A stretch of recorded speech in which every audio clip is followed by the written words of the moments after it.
Yesterday, in my last video, we talked about 5 foods that we can eat to naturally increase our testosterone. And while that's important to know, it's also important to know which foods to avoid. That is the topic of today's video, so let's get into it. A lot of the symptoms of having a testosterone deficiency are actually the same symptoms of having too much estrogen. Things like weight loss, erectile dysfunction, low sex drive, infertility, depression, loss of energy, and loss of muscle mass, with the added bonus of man boobs. Yep. If you have too much estrogen as a man, it is very likely that you will start developing man boobs. If you are worried about your hormone balances because maybe some of these boxes are checked off for you, then I suggest considering going to the doctor and getting some blood work done to figure out exactly where your levels are at and what you can do, maybe getting some hormone replacement therapy.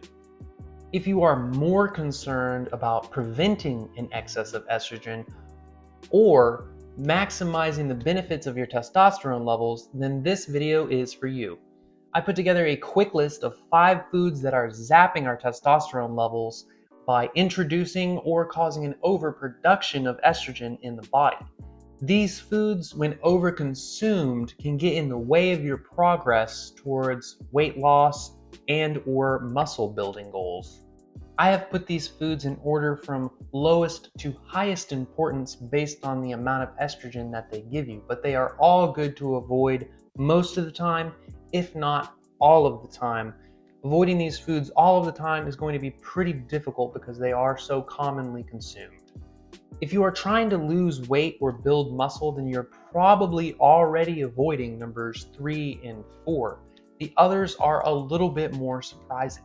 Number 5, beans. This is a surprising one for a lot of people because it is so widely considered an excellent source of protein. And while that may be true, it also contains very high levels of phytoestrogens, which mimic estrogen in the body. And eaten in excess can actually have the opposite effect that you're looking for if you're eating them for weight loss or muscle growth. Not to mention the smelly consequences. Item number 4. Processed carbs and refined sugars. Breads and sodas, teas, anything with a ton of added sugar in it.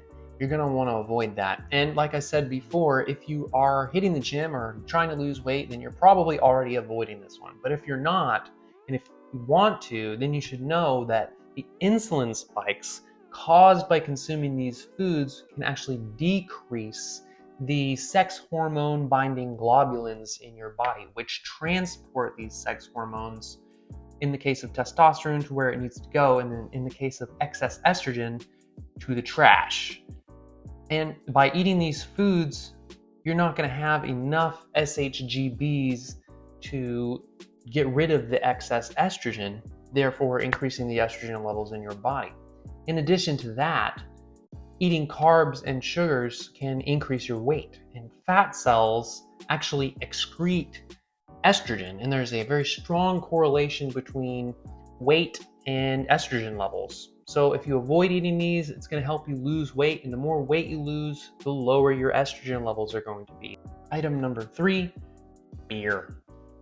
On top of beer having really high levels of carbohydrates, the hops that beer usually contains is very high in estradiol, which can decrease the levels of free testosterone in the body, as well as having other feminizing effects. Now, I'm not saying that no one should ever drink beer. Obviously, everything is good in moderation, but if you want to optimize your health and your hormone levels, then it's probably a good idea to consider eliminating it from your diet altogether. Item number 2, moo. Yep, milk. Some people call it liquid estrogen because in order for milk to be produced, a cow must be pregnant. And just like humans, the estrogen levels in pregnant cows go way up. And that estrogen eventually makes it into the milk, which eventually makes it into our bodies when we consume it. And there was a correlation found between the consumption of milk and early puberty in girls, just to give you an idea of how much estrogen is actually in there. Definitely an important one to avoid, unless, of course, you are an infant. Item number 1, flax seeds. I understand this isn't as common as some of the other items on this list, but I put it as number 1 because it has the single highest dietary source of something called lignans, which are extremely estrogenic and should be avoided in high amounts altogether. A little bit sprinkled on your salad here and there isn't going to affect your hormone levels, but if you're looking for a really great source of added fiber to throw in your smoothies, adding a cup or two of flax seeds is a really great way to do that. It also turns out that it's a really great way to increase the estrogen levels in your body. So I highly suggest that you don't do that ever. If you want some extra fiber in your smoothies, then spinach is the way to go.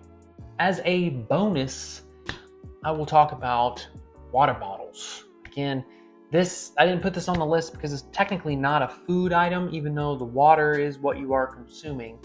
It comes from the plastic. Whenever water bottles are heated up, they leak the chemicals in the plastic, the BPAs, which are phytoestrogens essentially, and they act like estrogen in the body.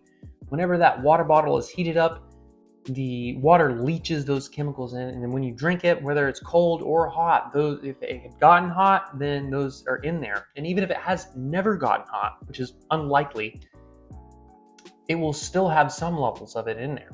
So if you ever have a water bottle in the car and it got really hot and you took it out, put it in the fridge to drink it later, you're probably getting a very large source of phytoestrogens. You want to probably avoid that altogether.